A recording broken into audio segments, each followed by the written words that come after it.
Les Donnes de Iinstant, September 8, 1977. Artwork by Jean Dubuffet. Copyright ADAGP, Paris and DACS, London 2017. Who I consider the notion of beauty is completely false, French avant-garde painter and sculptor Jean Dubuffet once said.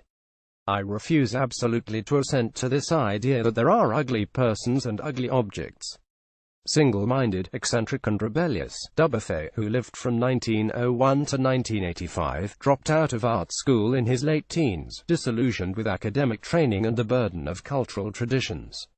Although he would set up a studio in his well-to-do parents' wine depository in Le Havre, it was not until he turned 41 in 1942 that his life as an artist resolutely began. That year, Dubuffet packed in his job as a wine merchant, and committed himself to making art that prized the uninhibited creativity of children, psychiatric patients, and those who unconsciously defied society and culture's restrictive customs.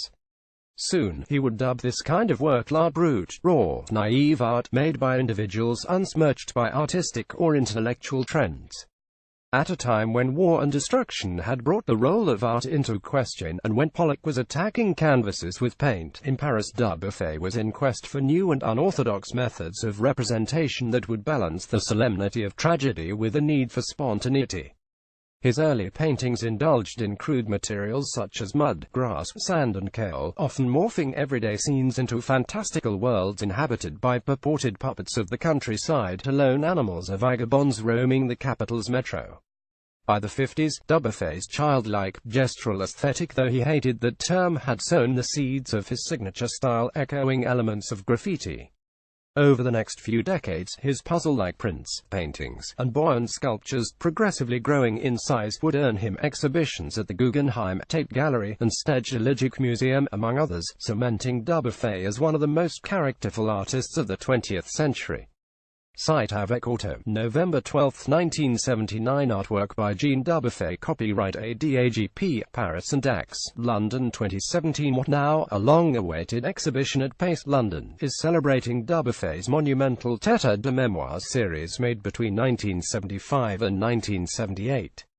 The 8 assemblages in this spectacular cycle comprise a dizzying amalgamation of figurative and abstract paintings on paper, each cut out and mounted onto individual canvases in ludic combinations. Dubuffet famously had a huge metal wall installed in his studio so that he could rearrange the cut-out paintings with the help of small magnets. Jam-packed with ideas, his Tête represented a trajectory that found the artist not only collect and research art by society's outsiders but also delve into theories of memory and perception. Francis Yates' groundbreaking 1966 study into the mental exercises practiced by Roman orators had particular purchase for Dubuffet. Instead of following a chronological order, they would mentally spatialize memories like visual constructions. Naturally, the nonconformist artist warmed to this nonlinear idea. In a letter to his gallerist Arne Glitcher, dated 1976, Dubuffet wrote, with regard to his Tête, the mind totalizes. It recapitulates all fields, it makes them dance together. It shuffles them, everything is astir. Pulling us into the cacophony of his production, Dubuffet ultimately wanted to make viewers see as the mind sees, to liberate perception from narrow ways of viewing.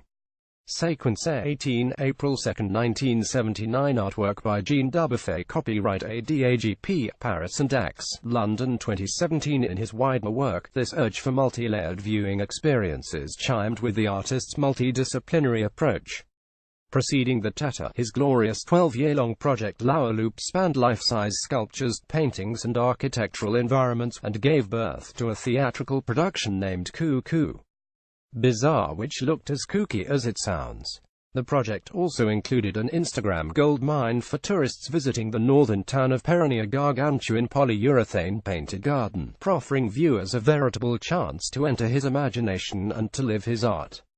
Vestiges and Devenirs, June 23, 1976. Artwork by Jean Dubuffet. Copyright ADAGP, Paris and DACS, London 2017. Why, like the great artistic minds of the 20th century, from Picasso to Francisca and Stefan Thermesen, Jean Dubuffet played out his vision across myriad media, creating a universe that was entirely his own.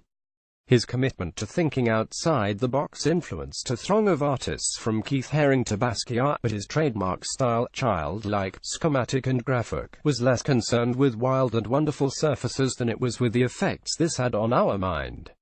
As Dubuffet claimed, too many people think that art addresses the eyes. What poor use that would be their word. Doubtless contradictions in the artist's will to create work that targeted the mind, while condemning the intellectualizing of art and culture.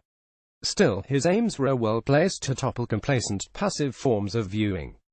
To this end, Dubuffet played a championing role in opening the first public museum dedicated to La Brute in the Swiss city of Lausanne, an anti-art museum, representing an alternative to the canonical narrative of fail-proof masterpieces.